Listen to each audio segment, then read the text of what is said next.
تاسو ته پته ده چې یوه ورځ دوه مخکې د الله رب العزت په وجود باندې مناظره وشوه د مفتي شمایل ندوي صاحب او د اختر جاوید صاحب په منځ کې په ډېر ښکلي انداز باندې مناظره شوې ده. تاسو وګورئ، اصل کې د دې نه مخکې هم یو مناظره شوې وه د یاسر واجدي صاحب، هغه هم ډېره ښکلي انداز باندې شوې وه.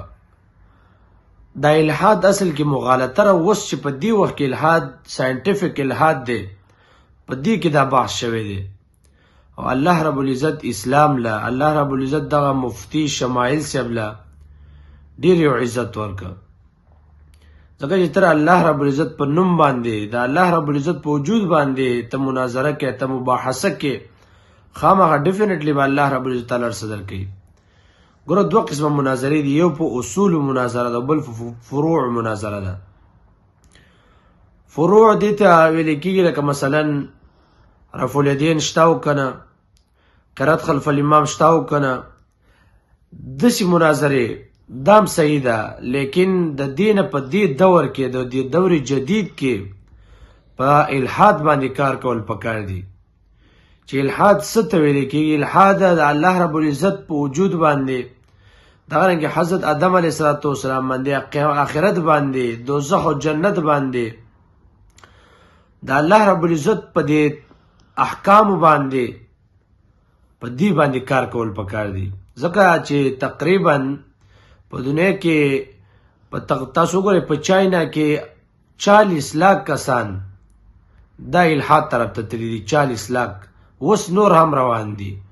په پاکستان کې، په نورو ملکونو کې، په یونیورسټیانو کې، دغه په کالجونو کې، په نورو زوګونو کې هم په دې باندې کار کوي. خلک موبایل ته ناست او ګوري.